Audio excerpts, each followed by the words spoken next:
Bem, gente, nós vamos estudar então o panorama do livro do Apocalipse. Então, eu gostaria da sua atenção, amém? Vamos abrir aí, claro, o livro do Apocalipse, capítulo 1, amém? Apocalipse, primeiro capítulo. Que bom ver muitos irmãos aqui na igreja, isso é muito bom, glória a Deus. É o estudo da palavra que vai te fortalecer. Isso eu fico muito agradecido por ver, muito feliz por ver cada um aqui nesta noite. Amém? Apocalipse, capítulo 1, versículo 1, todos acharam? Amém? A minha Bíblia, a tradução dela pode estar um pouco diferente da sua, mas a palavra é a mesma. Diz assim a palavra do Senhor: revelação de Jesus Cristo, a qual Deus lhe deu para mostrar aos seus servos as coisas que brevemente devem acontecer. E pelo seu anjo as enviou e as notificou a João, seu servo. Amém? Então vamos começar aqui a partir desse capítulo. Primeiro, desse versículo. Nós não vamos estudar capítulo por capítulo, como eu expliquei. É um panorama, é como se nós passássemos por cima. Tá bom? Não vamos adentrar nos capítulos, mas nós vamos falar das sessões e nós vamos falar por alto o que é o Apocalipse, tá bom? Se nós formos estudar, e possivelmente algum dia, né, não vai demorar, nós vamos estudar capítulo por capítulo, que aí sim nós vamos esmiuçar o livro. Nós estudamos esse livro lá na cidade de Jardim, foram 11 meses de estudo do Apocalipse, foi versículo por versículo, foi muito bom, foi péssimo. Mas enfim, vamos lá então. Então, olha só, Apocalipse, o próprio nome Apocalipse significa revelação. Aqui mesmo no versículo 1 fala, olha, revelação de Jesus Cristo. Ou seja, aqui é o significado do que é Apocalipse, é a revelação. Então é a revelação. Nós conhecemos como escatologia, a doutrina das últimas coisas, no qual o Apocalipse está incluso aí, que vai falar sobre as últimas coisas. Então isso é o significado de Apocalipse. Fala das visões proféticas que Deus deu ali a João, tá bom? E aí, só que ao longo dos anos e dos séculos, nós percebemos que o nome Apocalipse tomou um termo, uma forma pejorativa. Nós vemos, por exemplo, quando acontece alguma catástrofe e você vai ver ali no noticiário e aparece lá, aconteceu algo apocalíptico, ou seja, uma catástrofe, gerou morte, uma série de coisas. Então, ou seja, ligando o Apocalipse a uma catástrofe, ligando o Apocalipse a uma coisa ruim, a uma coisa talvez negativa, ao fim de todas as coisas. E nós vimos também até mesmo em filmes, não é? Quantos filmes que nós vemos que muitas vezes vão falar sobre catástrofes também, ali você vai ver o nome do filme, talvez alguma coisa ligada ao Apocalipse, ou no decorrer do filme alguém vai falar ali sobre algo a respeito do Apocalipse, porque é algo trágico, algo horrível, uma catástrofe. Então isso é um termo pejorativo, porque Apocalipse é a revelação do Senhor Jesus, que foi dado a alguém, aos seus servos, deu para João passar para os servos de Deus.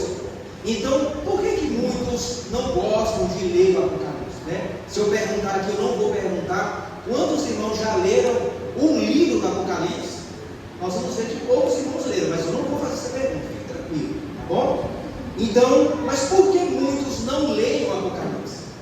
Justamente um dos motivos é esse, porque como tem um termo pejorativo, quer dizer, algo ruim, então já não vou ler, porque às vezes leu um capítulo, ouviu alguma coisa, alguém falando sobre as visões que João teve, daqueles animais, aquelas coisas, meu Deus, aquela besta, meu Deus, que coisa horrível aquela. Então não entendem. Um dos motivos é, como não entendem o Apocalipse, é um livro de difícil entendimento, isso é uma verdade, é um livro de difícil entendimento, então isso bloqueia as pessoas. Aí eu não vou estudar, eu não vou ler, porque é difícil de entender.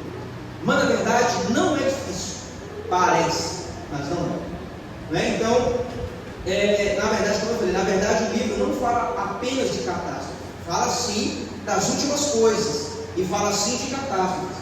Mas quando eu tenho falado com os irmãos, o livro do Apocalipse é uma coisa boa, é a verdade de Deus para os servos do Senhor.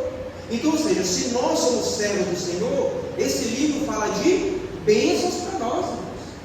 Se você é servo do Senhor, se você entregou sua vida para Cristo, esse livro vai trazer as bênçãos de Deus para a sua vida.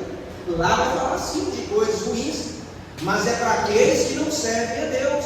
Por isso esse medo, ai meu Deus, porque não tenha medo, leia o livro, peça a Deus o entendimento do livro, e nós vamos perceber, por esse panorama passando por cima, como que é o livro do Apocalipse. Ele não é isso que as pessoas dizem, esse medo todo. Na verdade, nós tínhamos que ler o livro e ler com alegria, porque o contexto em que o livro foi escrito foi uma tremenda perseguição que o povo de Deus estava passando. Então o Senhor revelou para João os últimos acontecimentos, ou seja, as bênçãos que Deus preparou para aqueles que perseverassem na fé, ou seja, continuassem com o Senhor. Amém? Então, como eu falei, fala da revelação. O autor do livro é o próprio João. Aqui já no primeiro versículo vai dizer para nós, João, ele é o autor. E onde que ele está? Onde João estava quando esse livro ele foi escrito? O texto, o próprio livro, vai nos mostrar onde ele estava. Abre para nós aí, lá em Apocalipse, capítulo 1, primeiro capítulo 1, versículo 9. Amém? Se alguém puder ler para nós aí, por favor, bem rápido. No versículo 9. Eu, João, que também sou vosso irmão companheiro, na aflições, no reino e na paciência de Jesus Cristo, estava na ilha chamada Betel, por causa da palavra de Deus e por testemunho de Jesus Cristo. Olha só, ele estava preso numa ilha chamada Ilha de Patmos. Ele estava preso, ele não foi fazer um passeio, visitar alguma coisa, ele estava preso, ele foi aprisionado. Segundo os historiadores, eles vão dizer que foi o imperador Domiciano, que ele reinou de 81 até o ano de 96, e ele foi um terrível, foi pior do que ele era. O Nero já não prestava, né? Porque perseguiu os cristãos. Então esse foi pior do que ele ainda. E ele gerou muitos problemas para os cristãos. E aí a tradução vai dizer para nós que ele foi quem levou João a essa ilha chamada Patmos. Era uma ilha greco-romana e ficava ali no mar de Egeu. Então ele ficou ali aprisionado. Por causa de quê? Por causa que ele pregava o Evangelho. O próprio versículo vai dizer para nós. Ele pregava, ele dava testemunho.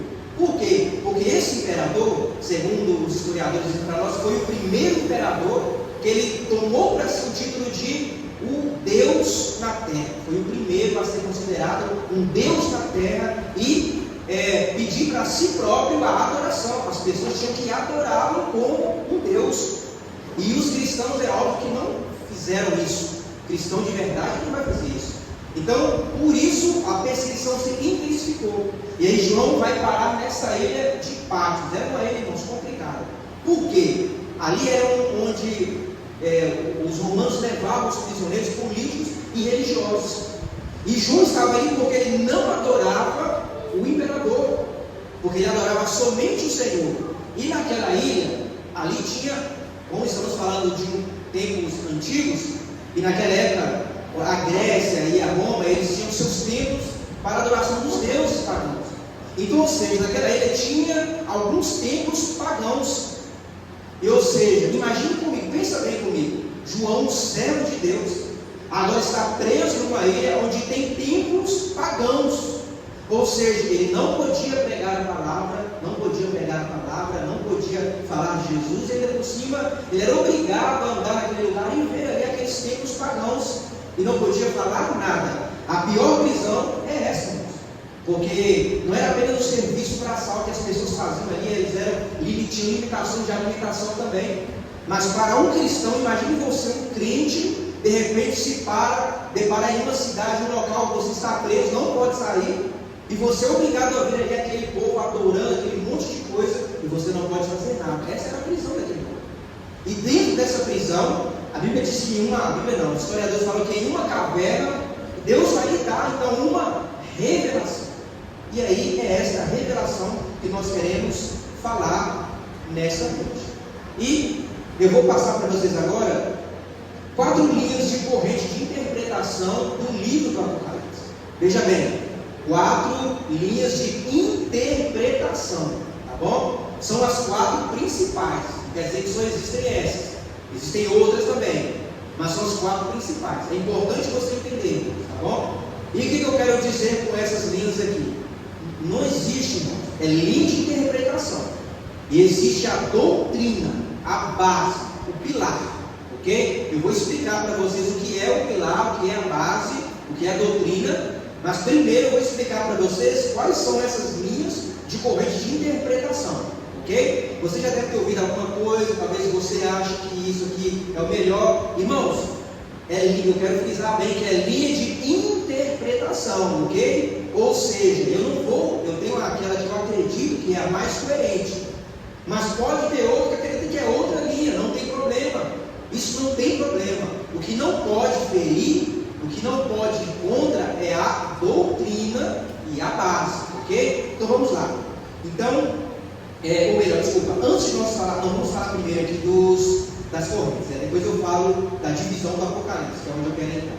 Então, as 4 linhas da corrente de interpretação. A primeira delas é chamada de pós-milenista, ok? Você já deve ter ouvido falar disso, né? Isso é muito falado. A primeira linha é a linha chamada de pós-milenista.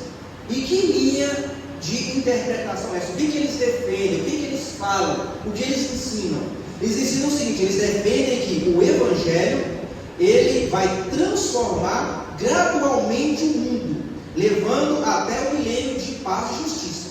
Ou seja, traduzindo, quanto mais o Evangelho é pregado, quanto mais nós anunciamos o Evangelho, mais o mundo vai ficando mais próximo de Cristo e o mundo vai ficando melhor. Percebeu? É isso que essa linha defende. Quanto mais nós pregamos o Evangelho, mais as pessoas vão aceitando, elas vão se convertendo e automaticamente elas vão melhorando, tornando pessoas melhores e o mundo tornando também melhor. Essa linha defende isso, tá? Levando até o milênio, né, que é onde vai ter ali a paz e justiça, e então Cristo volta após o milênio. Então, o Evangelho vai ser pregado até o milênio, e aí pós-milênio, o milênio é o período de Cristo vai reinar 1000 anos, e após esse milênio é que Cristo vem e leva a sua igreja, tá? E eles defendem isso. O que mais que eles defendem? Sobre o milênio. O milênio é um período de tempo onde o cristianismo vai dominar o mundo, justamente por causa da pregação. Então vai pregar muito o Evangelho, as pessoas vão sendo alcançadas e vai mudando, melhorando, tornando o mundo melhor, de paz e de justiça, tá? Outra coisa que eles defendem, que Satanás ele é enfraquecido à medida que o reino é expandido. Ou seja, quanto mais pregamos o Evangelho, Satanás ele é enfraquecido.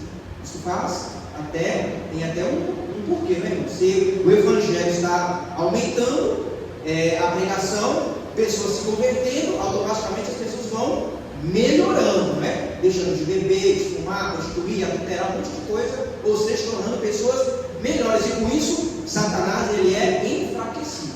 Essa linha de interpretação pós-milenista defende isso. O que mais? No fim do milênio haverá uma rebelião. Então, ou seja, vai tudo caminhando muito bem, até que no fim do milênio acontece uma rebelião seguida da volta de Cristo. E essa rebelião é onde vai acontecer a batalha do Armagedon, que você já ouviu falar, já viu em filmes também, né? Vamos abrir 2 textos para mim? Olha só, vamos abrir em Mateus 24:12 e 2 Timóteo capítulo 3, versículo 1 ao 5. Alguém abre para mim, por favor, 2 irmãos? Mateus 24:12. 2 Timóteo, capítulo 3, versículo 1 ao 5. Enquanto os irmãos abrem aí, diante de tudo isso aqui, eu estou fazendo um resumo, tá bom? É um resumo do que essa linha de interpretação ela ensina, ela prega, tá? Mateus 24:12. Quem achou? Lê para nós.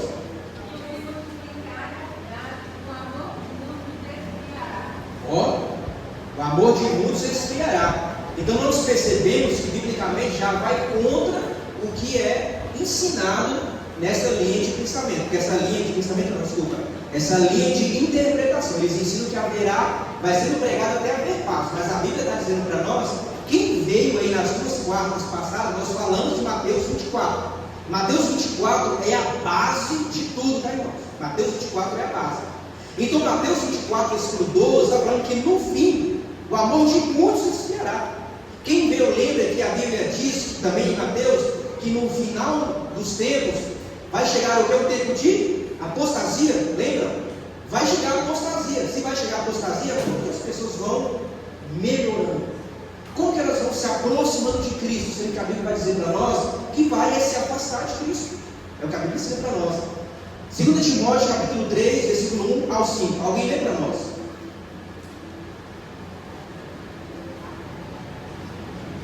Sabe, entretanto, disto, nos últimos dias sobrevirão tempos terríveis. Os homens amarão a si mesmos, serão ainda mais gananciosos, arrogantes, presunçosos, blasfemos, desrespeitosos aos pais, ingratos, ímpios, sem amor, incapazes de perdoar, caluniadores, sem domínio próprio, cruéis, inimigos do bem, traidores, inconsequentes, orgulhosos, mais amigos dos prazeres do que amigos de Deus, com aparência de piedade, todavia negando o seu real poder. Afasta-te, portanto, desses também. Sei que a lista aí é grande, né? A lista aí é grande do que vai acontecer no final dos tempos. E é claro que nós já estamos vivendo isso. O apóstolo Paulo vai dizer, sabe, porém, que nos últimos dias, né, entendeu? Nos últimos dias, ou seja, é o que vai acontecer. Então, eu acredito, quando eu falo eu, não é só eu, tá? É um monte de gente também que acredita. Tem pessoas que acreditam nessa linha aqui. Aí eu também acredito, tudo bem, não tem problema. Ok? Não tem problema. O que não pode ferir é o pilar, a base, a doutrina. Isso não pode mudar. Agora a interpretação, não, eu acredito que é mais assim. Não tem problema. Esta é a primeira linha de interpretação, é o pós-milenista. Vamos para a segunda linha, agora é o pré-milenista. Já abre para nós, vamos deixar logo aberto, mas não é para ler agora não, tá? Mateus capítulo 24, versículo 21 e o 22. E Apocalipse capítulo 7, versículo 13 e 14. Só abre para nós, por favor. Mateus 24, 21 e o 22. Apocalipse capítulo 7, versículo 13 e o versículo 14, ok? Segurem aí. Então vamos lá. O que essa linha de interpretação pré-milenista eles ensinam e eles pregam? Eles ensinam que o milênio ele é literal, ok? Ou seja, é um período de 1000 anos onde Cristo vai reinar na terra, ok? É literal. Ele vai reinar, o seu trono vai estar estabelecido lá em Jerusalém, tá bom? Cristo, o milênio literal, Cristo volta antes do milênio, né? Antes do milênio acontecer, ele volta, ele leva a sua igreja e volta, na verdade é uma espécie de um arrebatamento, ele volta no milênio, antes da tribulação, volta e antes da tribulação, aí ele volta para estabelecer um milênio aqui na terra, 1000 anos onde ele vai reinar, tá bom? É isso que essa linha aqui vai entender, o reino de 1000 anos. Segunda vinda é visível e antes da tribulação, ou seja, todo olho vai ver a volta de Cristo, segundo eles entendem. Só que é antes da tribulação, ou seja, a igreja não passará pela grande tribulação, tá bom? Vamos para a Bíblia então, Mateus 24, 21 e 22. Porquanto haverá nessa época grande tribulação, como jamais aconteceu desde o início do mundo até agora, nem nunca mais haverá. E se aqueles dias não tivessem sido abreviados, nenhuma carne seria salva. Mas por causa dos eleitos, aquele tempo será encurtado. Veja bem, vale ressaltar, quem veio semana passada, eu pedi para anotar na Bíblia, vocês lembram, não foi? Porque essa parte de Mateus capítulo 24, exatamente, está dentro de um contexto que está falando também da destruição de Jerusalém. Então, se você não conseguir separar esses versículos, você entende que está falando da destruição de Jerusalém, mas não é. Aqui está falando da grande tribulação que vai acontecer. E aí está falando que se não fossem os escolhidos, por causa dos escolhidos, é que esses dias seriam o quê? Abreviados, dizendo que é para nós que a igreja passará pela grande tribulação, está dizendo isso aí. Mas vamos para mais um texto, Apocalipse capítulo 13, Apocalipse capítulo 7, versículo 13 e 14. Um dos senhores me falou dizendo: este que está vestido de vestes brancas, quem são e de onde vieram? Ele lhe disse, Senhor, tu sabes. Ele disse: estes são os que vieram de grandes tribulações, lavaram suas vestes e as branquearam no sangue do Cordeiro. Glória a Deus. O que a Bíblia está falando para nós? Que a igreja vai passar pela tribulação. Olha como que João teve essa visão de como que eles chegaram lá no céu. Não é? Por quê? Porque passou pela grande tribulação. E Mateus vai nos dizer, foi o próprio Jesus que disse, vai ser um período que nunca houve na face da terra. Então, se nós estamos enfrentando problemas agora, meu querido, faça ideia na grande tribulação. E a igreja vai passar. Ok? Que a Bíblia está falando para nós. Mas essa linha, eles entendem que a igreja vai ser arrebatada antes da grande tribulação. Então entenda, antes da grande tribulação, Cristo aparece e leva a sua igreja. Enquanto isso há a grande tribulação aqui, aí depois alguns remanescentes serão salvos também, e Cristo volta e vai reinar fisicamente com os escolhidos que estavam na terra, foram para o céu, agora voltam de novo, só que com um corpo glorificado agora, e vão reinar lá em Israel com Cristo. Ok? Ou seja, traduzindo, irmãos, isso aqui é o que eles ensinam, não estou acrescentando nem aumentando. É mais ou menos, vamos imaginar que já passou tudo isso e que estamos lá em Jerusalém reinando com o Senhor. Estamos com o corpo glorificado. E nós vamos andar na rua e tem gente que ainda está com o corpo corruptível. Ou seja, vai ter uma galera com o corpo corruptível andando com outra galera que tem o corpo incorruptível. Uma galera que já está em Cristo, que teve comunhão com Cristo, subiu e agora volta para reinar por 1000 anos, enquanto outra turma não. Eles estão lá ou seja, nós vamos conviver no meio do pecado, é isso que nós entendemos.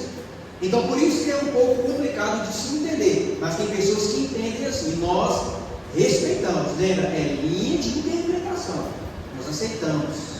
Sobre isso não há briga. Eu não brigo com ninguém, não, tudo bem, vai em paz, vai em paz. Eu não é para brigar, agora eu brigo quando entra na base. Na base a gente tem que brigar. Eu vou te explicar para você entender o que é a base, o que é a doutrina, que isso nós temos que brigar, ok? Continuando aqui, como eu disse, no milênio, Cristo reinará fisicamente em Jerusalém.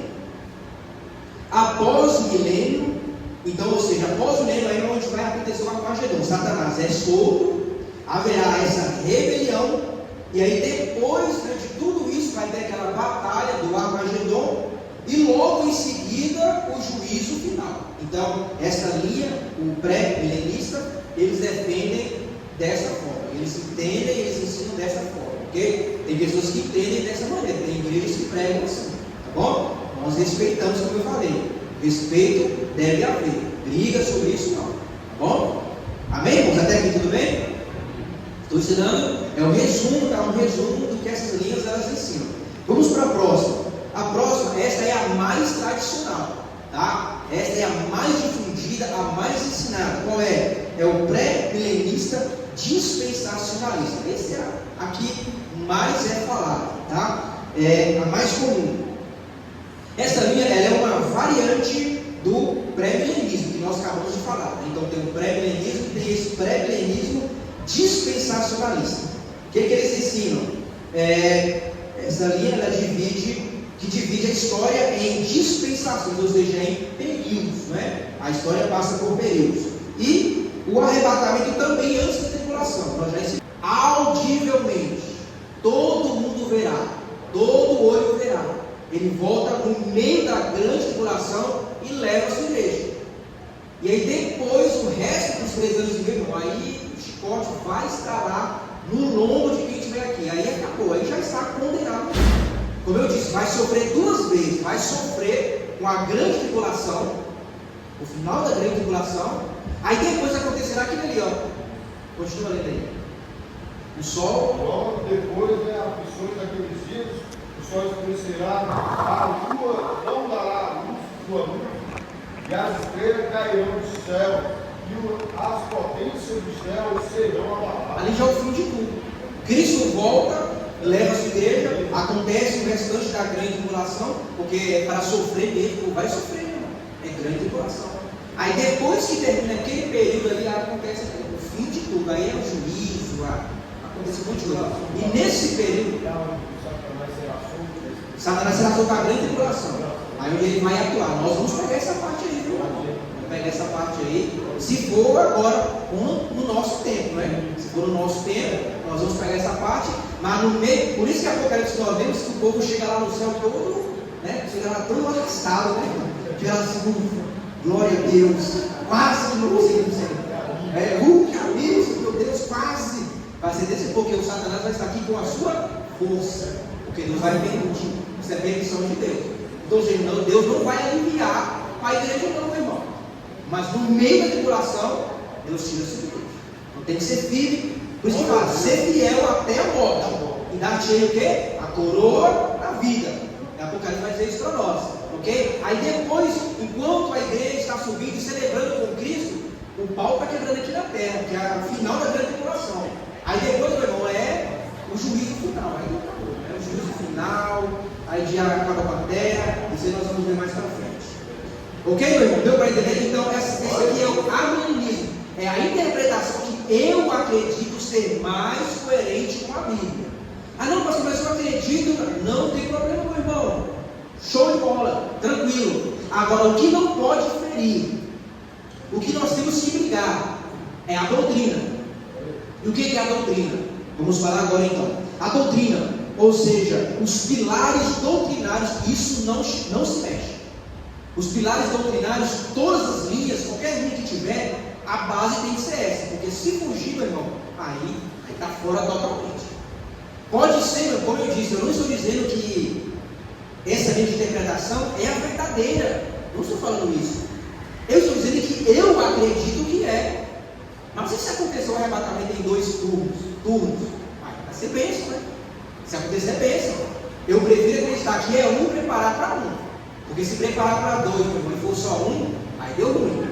E aí deu ruim mesmo. Aí acabou, é só uma chance. Então, ou seja, é melhor preparar para que seja só um. Se vai ter um menino literal ou não, quem sabe? Eu creio que não. Mas e se tiver? Amém. O importante é que estejamos com o corpo glorificado. Isso é que importa. Significa que nós somos salvos. Isso é interessante, tá bom?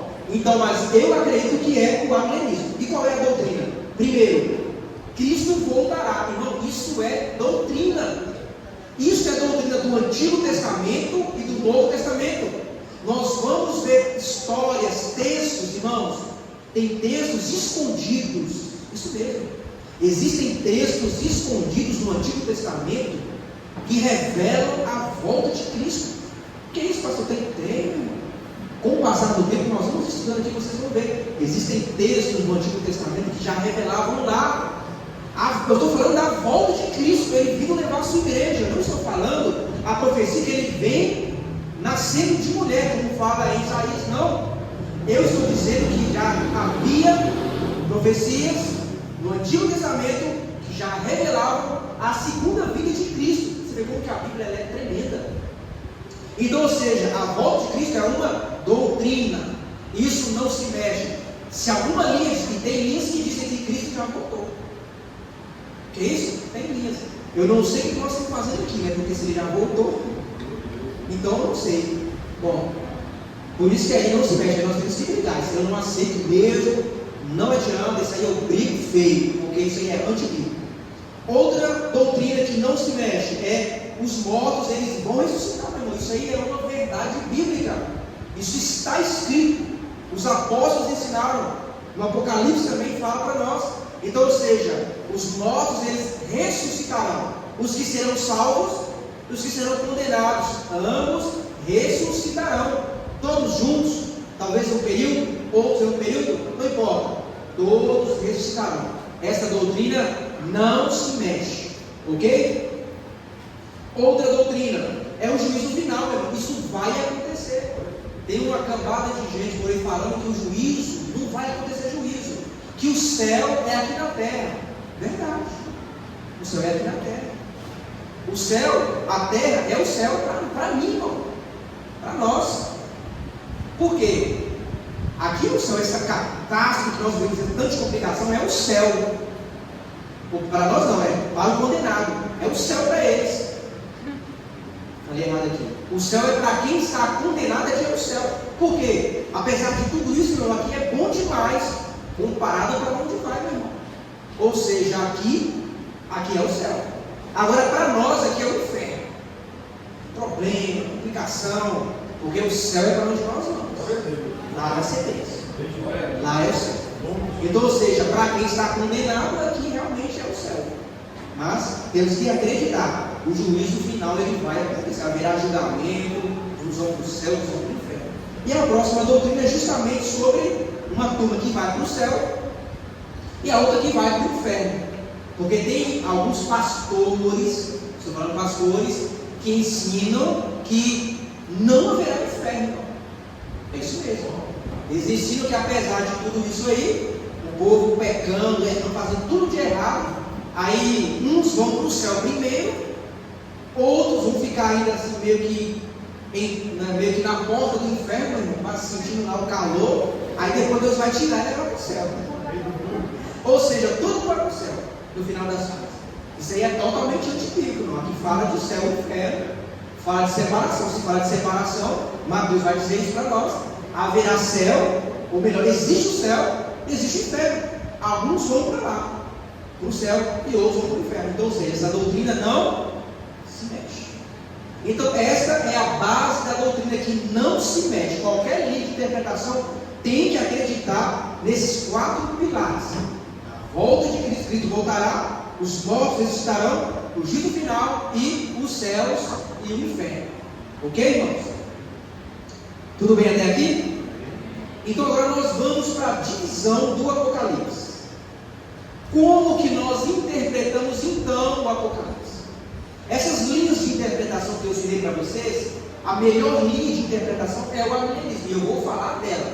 O que eu vou ensinar para vocês aqui é com base na linha de interpretação do amilenismo, que é o que eu acredito. Eu não vou ensinar o que eu não acredito. Na verdade, eu ensino o que eu acredito. Ok? Então, como que é o Apocalipse? Eles entendem assim, as outras linhas. Como que é o Apocalipse? Do capítulo 1 ao capítulo 22, é como se fosse uma história que vai indo, vai acontecendo. Aí lá no capítulo 22, acontece a volta de Cristo, o juízo final, o milênio, tudo acontece lá no final. Eles entendem dessa forma. Mas não é assim que se interpreta o Apocalipse. Como que se interpreta o Apocalipse? Vou inventar uma história aqui para vocês entenderem. Olha só como que é o Apocalipse. Vamos imaginar que 7 irmãos. Eu vou separar 7 irmãos para fazer uma viagem. Eles vão lá para um lugar muito bonito aí, fala aí. Arraial do Cabo. Arraial do Cabo. Eles vão lá para o Arraial do Cabo. Vai ter um evento da igreja lá no Arraial do Cabo. E esses 7 irmãos vão para lá. Aí depois de alguns dias, eles voltam, os 7 irmãos. Aí eles vão me dar um relatório do que aconteceu aí nesse período dessa viagem. Aí os 7 irmãos vão dar o mesmo relatório, a viagem, só que de uma visão diferente. Um vai falar do veículo. Nossa, eu fui com um carro confortável, não sei o quê, Ou então eu fui de avião, eu voei de avião, nossa, senti medo, achei que ia morrer, passei por uma tempestade. Ele está contando história na visão da ida dele, do veículo. O outro irmão conta da paisagem. Nossa, eu vi paisagem bonita, não sei o quê. Outro conta a experiência que teve lá no mar, que foi pela primeira vez, que viu, e teve um momento lá que teve lazer, foi para o mar, conheceu, banhou. Outro já vai contar o evento, né, que nosso evento foi muito bom, pastor. Eu orei, eu jejuei naquele período, conheci pessoas, enfim. Cada um conta a mesma história, sim ou não? Mas uma visão diferente. O Apocalipse é da mesma forma. Ele é dividido em 7 sessões. 7 sessões. É como se fosse viagem. Cada um conta frisando um ponto. Mas todos os 7 vão contar a viagem, a ida e a volta. Só que o ponto forte deles, cada um é um ponto diferente. Assim é o Apocalipse. Eles são 7 sessões. Eu vou passar para vocês hoje as sessões, e na semana que vem nós vamos esmiuçar sessão por sessão, não capítulo por capítulo. Beleza? Vamos lá então. Primeira sessão. Então, entendido que é como se fosse essa viagem, a primeira sessão é a sessão que vai do capítulo 1 ao capítulo 3. Esses 3 capítulos é a primeira sessão. Essa primeira sessão vai falar de quê? Dos 7 candeeiros, ou das 7 igrejas. Você vai perceber, quando nós estudarmos essa sessão, que dentro dela, João vai falar da vida de Cristo até a volta dele nesses 3 capítulos. Que é isso, pastor? Mentira. Vou mostrar para vocês. Nesses 3 capítulos que fala a visão, lembra da viagem. Um tem uma visão diferente, mas é a mesma viagem. Então as 7 sessões falam a mesma coisa, mas o ponto principal, cada um foca em alguma coisa. E esse ponto principal aqui é os 7 candeeiros, as 7 igrejas, as 7 raças. Beleza, irmãos? Mas ele vai falar também da volta de Cristo. Qual é a segunda sessão? A segunda sessão vai do capítulo 4 ao capítulo 7. Essa sessão fala dos 7 selos. Os 7 selos também falam da primeira vida de Cristo, a volta de Cristo, mas focando em outra situação dentro desse período. Irmãos, vocês estão entendendo, irmãos? Isso aqui é muito sério, tá bom? É muito sério para você entender a interpretação. Por isso que é difícil entender Apocalipse quando você lê de uma vez. Não é assim não. Cada sessão fala a mesma coisa, mas focando em um ponto diferente. A terceira sessão vai do capítulo 8 ao capítulo 11. Essa sessão, o foco são as 7 trombetas. As 7 trombetas. É outra sessão e fala a mesma coisa. Primeira vinda de Cristo, a segunda vinda, mas o foco é nas trombetas. O que é a trombeta? Você vai ver na próxima semana. A quarta sessão vai do capítulo 12 ao capítulo 14. E o que fala? Fala do levantamento do quarteto maligno, do quarteto do mal. E qual é o quarteto do mal? Nós vamos ver lá, que vai falar do dragão, que é o diabo ou o Satanás. Vai falar da besta, que se levanta da água, que ali é o anticristo. Fala da besta, que é levantado da terra, que é o falso profeta. E vai falar da grande Babilônia, que é a religião prostituída.